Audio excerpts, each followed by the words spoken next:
Hello and welcome to another edition of Classroom Chronicle. I'm your host, Pete Braley.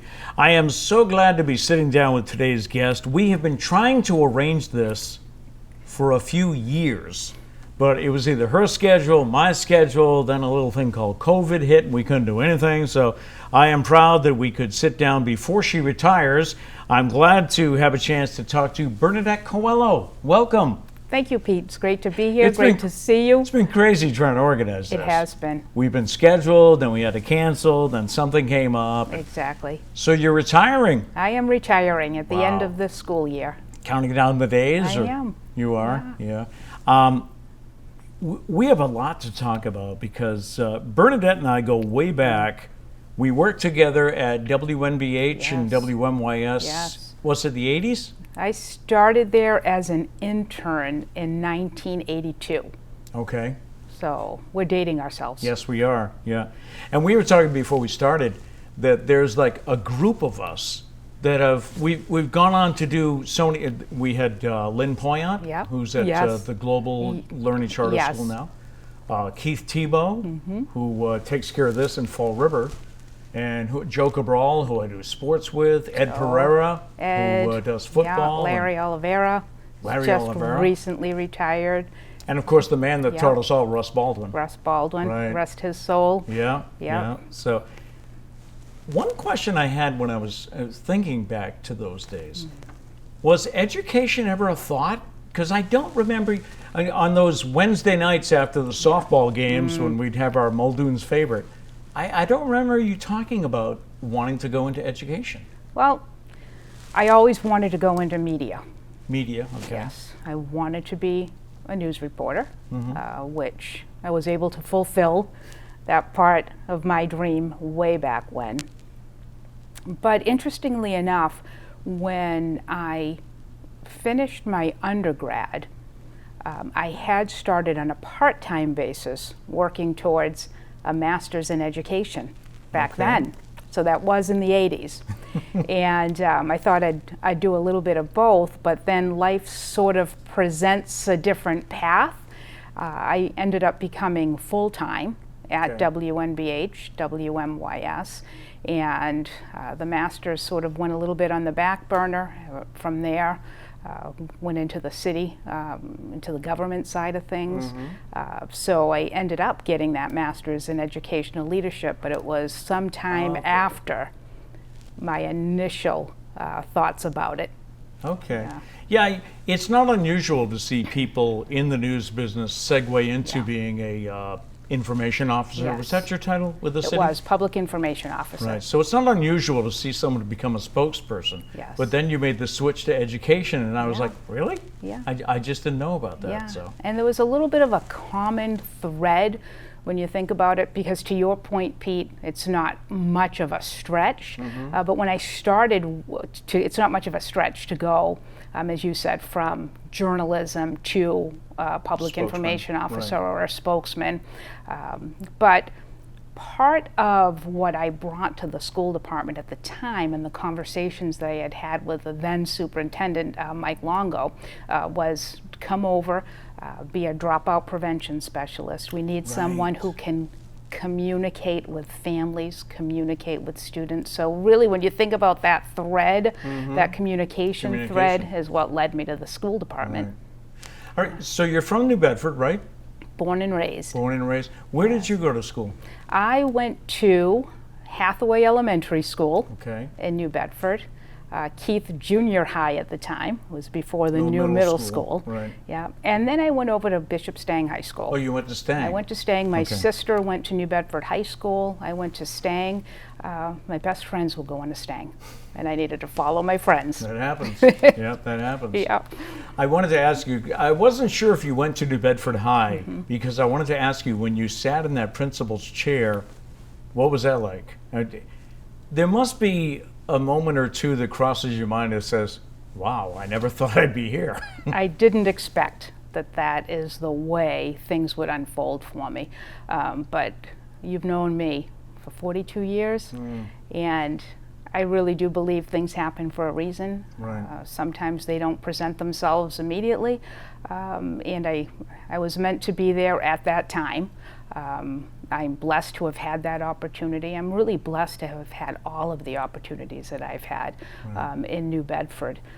The community has given so much to me, and I hope through the trajectory of my career, albeit it doesn't seem like it was much of a straight line, that I've had the opportunity to give back.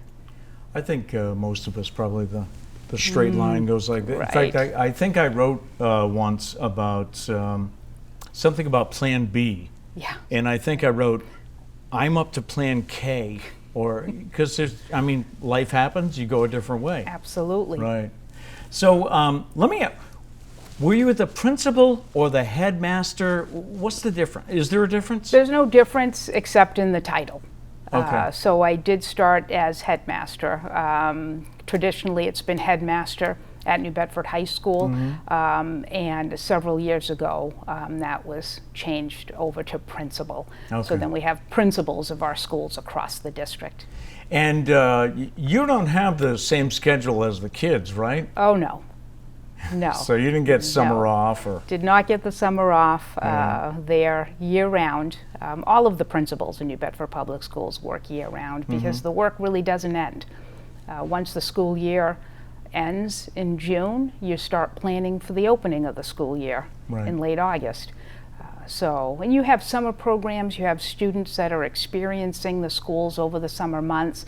So really, there's not a start and finish that aligns with the school year. I was going to give you a heads up on this, but I thought, she's probably already planned this. What are some of your best memories looking back at your time at New Bedford High? Oh.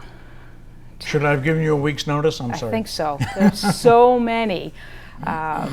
I wouldn't know where to begin. When you came in, you had an immediate challenge, didn't you? I did. Because wasn't the school an underperforming school at that time? The school was underperforming. Technically, it is still designated as a school in need of services by the state. So it was some challenging times. They had just gone into turnaround process. Not a lot, but all of the staff had to reapply for positions. Oh, wow. I want to say there was about a 50% turnover that was part of the turnaround process. I was asked to come in January of 2015 on an interim basis to help support that transition, and I ended up being asked to apply for the position and ultimately served as headmaster or principal for 9 years. Knowing you knew what you were walking into. How did were you excited for the challenge? Again, going back to, I didn't really look at it, it was a challenge for sure. But I looked at it as an opportunity to really help build some trust. Staff works really hard. They were going through some tough times, as were our families and students, and really to try to build that community back. Okay. Build that trust back within the staff. And I think we've come a long way. Yeah. Are there things you didn't get to? Are there things you said you didn't complete? Or? You never complete. Yeah. Yeah, you never complete. As you know, when you walk into New Bedford High School, and you and I have talked about this, right? So we talked about never really being able to connect, trying to schedule something. Right. We wanted you to come into the high school. I still hope that you have an opportunity to go into the high school, and I would encourage anyone that's watching your show today, Pete, if you have an opportunity to visit New Bedford High School, if you have an opportunity to attend one of the open houses that New Bedford High School has, I would strongly encourage you to do so. We've done a lot of tremendous things, and if you saw New Bedford High School 10 years ago and you look at it now, you're going to notice a lot of differences in programming and facilities really built up for our students. They deserve no less. That was one of the things that I really wanted to, I tried to connect with you so we could do like a walk around and just see things in the school. And one of the reasons for that, and one of the reasons for this show, to be honest with you, is that I'm not saying bad things don't happen, because they do. They might still be happening, I don't know. But the bad things go viral. The bad things get the publicity. What I've seen doing this show, and even when I was on the radio and being a guest reader, things like that, there are so many good things that are happening that nobody hears about because it's not going to get you clicks, you know, and it won't make it on the front page. So, and you're right, there are so many people that are doing great things. You mentioned Mike Longo. Jeff Longo is now the associate principal. And I'm sure you've worked with Jeff. I've interviewed him with the volleyball program. What's that like? You know, you worked with Mike, now you work with Jeff. Yeah. Jeff is a tremendous asset to New Bedford High School. He was part of my team. He served as an assistant principal under me, and when I retired from the principal position, he stepped in as associate principal. He's New Bedford. When you think about New Bedford, and you think about New Bedford High School, and you think about Whaler Pride, and you think about the red and white, you can think about Jeff Longo. He is meant to be there, and I see a tremendous future for him.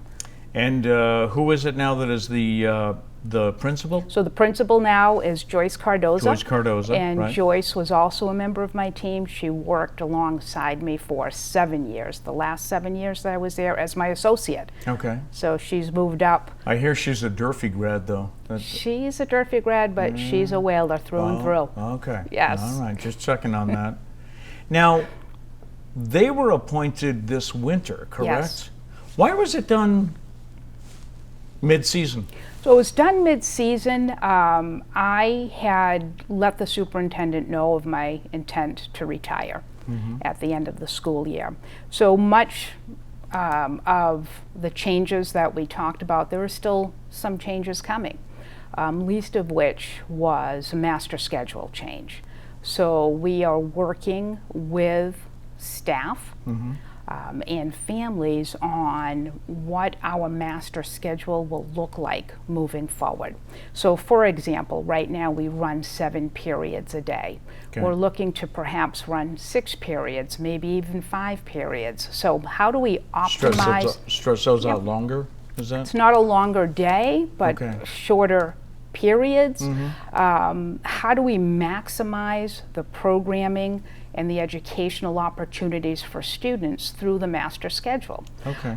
So we had a conversation, and I did not feel comfortable leading the work for a major change coming to the high school when I will not be there in September to see it through. All right. So it made more sense to transition the new team in so that they could get a jump start and get right into that work, which they're going through right now, working really hard on that schedule change to launch for the new school year. So that's sort of why it was mid-year.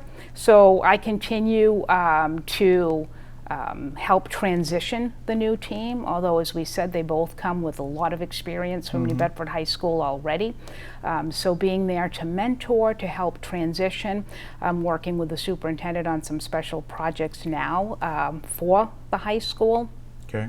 And then my so career you're not will... lame ducking it, huh? You're still working, busy. Working to the finish line.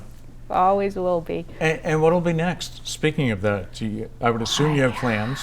I do. Because all the people that say, oh, it's great, you can play as much golf as you want. After about a month, that kind of gets expensive, too. That too, yeah. You know, Pete, I love to read, right? Okay. And so the analogy I will use is that this becomes the next chapter. Okay. I've had several chapters in my book over the career. This becomes the next chapter.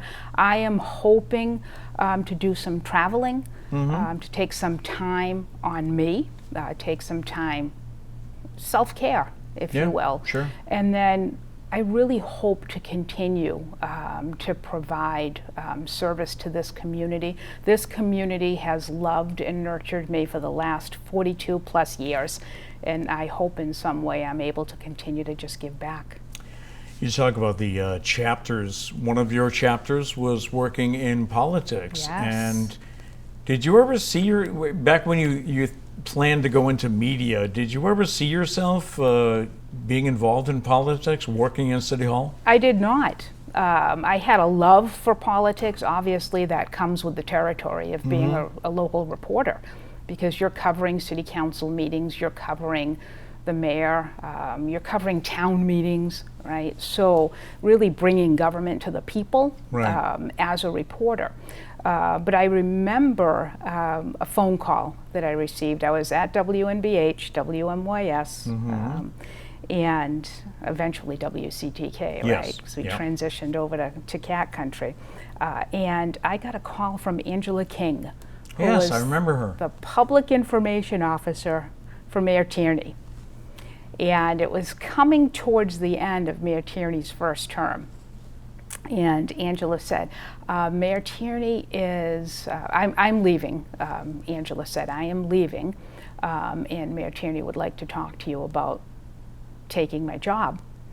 What was your first reaction? My first reaction was, that's nice, but I'm not looking to leave what I'm doing. And I started to think about it, and I said, I have to respect the office of the mayor, and she has asked to talk to me, so I am going to go over and have a conversation with her. And it was a Friday afternoon. I sat in her office, and we had a very nice conversation. And I remember saying to her, Mayor Tierney, I appreciate your confidence. I'll think about it. And she said, well, there's nothing to think about. Just you can wait till Monday to give them your notice. I guess that was my answer. I guess. And I made the change, and I appreciated that opportunity. Did working at City Hall in the mayor's office, did it change your view of, because it's one thing to cover the mayor and to do the press conferences, but I would assume it's totally different to be inside. It just never ends. Yeah. The work I remember you telling me that. doesn't end. That was back when we had pagers. Yes. You had a cell phone, a pager. Nextels, was that? Yes, the things you're talking bleep. to. Yeah. Yeah, yeah. The work doesn't end. It's 24/7. Right? It is 24/7, Right. And I had the opportunity to work not only for Mayor Tierney, who has left us, so rest her soul, as well as the late Mayor Kalis. Right. Right. And both worked tirelessly around the clock, and you're there right alongside them. Yeah, and when we say 24/7, and you think, what do you mean it's 24/7? Yeah. I mean, if there's a fire in the city at That's 3 right. a.m., you get woken up. That's right. You get told about. Yes. It. Right. Yes. Was that unusual to go from one administration to the other? I know on the national scene we never hear that happening. Yes. But how did that did Mayor Kalis reach out to you when you were still with Mayor Tierney? Yep. Or? So I was with Mayor Tierney, and when that election was over, obviously there's about a month and a half transition time between November and January when the new administration is sworn in. So I had taken another job in City Hall. Oh, okay. And within days, as you said, it's 24/7. Something happened in the district, and the city needed to be able to respond to this event that had happened. Right. And I was called up into the mayor's office and 'Cause you said, know how. we need you. Right. Yeah, we need you to Right. do this. And so I stepped right back into my role as public information officer. You must have a lot of memories working I do. with Fred and I with do. Rosemary. I I mean, do. they both had their unique styles, Yes. right? That set them apart. But a lot was done. So much Not was that done. nothing's done now. I don't Yeah. mean to say that, but I'm just saying, looking back, a lot was done in those years. A tremendous amount How many of years work. were you at City Hall? I was at City Hall for about 12 years. Oh, wow. Yeah, so a lot was accomplished. I can tell you that there are differences. Everyone has a different style, just like high school principals have different styles, right? Mayors have different styles. And the two things that I think made both of them so much more alike than different is number one, their love for community. Okay. That was unwavering. and their commitment to education, to public education in New Bedford. Those are the two things that that resonate with me about the similarities between Mayor Tierney and Mayor Kalis. They loved this community and were staunch advocates for public education. Oh, wow. That is great. So you talked about how you're going to read more, you hope to travel more, and I can just picture you as a volunteer. I mean, are there areas that you've always wanted to help or go into or explore that you just never had the time? Yeah, I mean, there are just so many things. I don't quite know what those are yet. Literacy is really important to me. Okay. I would love to see books in the hands of as many young people as possible. I'm proud to say I know that there's been conversations recently about the state of libraries and education, for example, and I'm very proud of the fact that we have a thriving library at New Bedford High School with a full-time librarian where students and staff can access the materials there. But that starts at a young age, right? And I'm not an expert in early childhood education, but I do know the value of reading and how that opens doors for students. And if I can find a way to help support early literacy, I'd like to do that. I'm a huge animal advocate, so might be out Used there to be doing. A cat lover? Still am. Cat lover, dog lover. Love all animals. So who knows? Yeah, we'll see where the road takes me. I'm sure you've noticed, you've had to deal with it on a regular basis at the high school, how, I guess I shouldn't say kids have changed, life has changed. Life has changed. I'm good friends with, in fact, we're cousins, Harry Lowe, the softball coach. And he tells me sometimes the issues that he has to deal with his players, that 20 years ago, this wasn't an issue. I mean, you have kids that are dealing with so much. And then they have to come to practice, or they have to come to a game. And he said that there's more than just grades and school, there's life. Has that been difficult to work with kids, or have you found ways to deal? I know the school has a number of resources. We do. We have a number of resources in New Bedford Public Schools in general. But kids deal with a lot more than just getting up in the morning and getting to school. Right. And I don't think it's just in New Bedford, it's across the country. COVID certainly did not help. Right. COVID. And I've heard that we're still dealing with the fallout. Still dealing with fallout of COVID. I know schools and districts across the country continue to deal with attendance issues, for example. But I find that some of the things that students are dealing with, they're the caretakers for their parents, right? Parents who have fallen ill, for example. We live in a high poverty community. There are students that find that they need to work and working and trying to balance school at the same time. And so as many resources as we can help provide for students, that's what we want to do. Because at the end of the day, we want every student to be successful. What are you going to miss when September rolls around and you don't have to set that alarm for 5:30 or 6, whatever it was for you? What are you going to miss? I won't miss. You won't miss the alarm clock. I won't miss the alarm clock, but I will miss all of the people that I have had the good fortune to interact with, staff, students, colleagues that I have worked with over the years. As I said, I have been blessed over these years.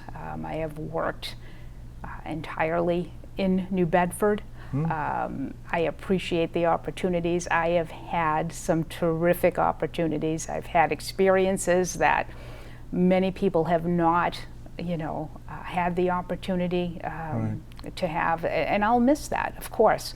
I'm sure you stepped away and you're still doing your interviews and your radio. I don't miss that 4:15 alarm clock. But you don't miss the alarm clock. No, you don't miss the alarm clock. So there's lots that I'll miss, but I'm also looking forward to the next chapter. And this used to be, it's a fun time of year, I'm sure. Well, I know it is for kids, and I know it is for some teachers too, when it gets to be, May, and of course June right around the corner. And it was funny, I can remember running into you at graduation practice. Yes.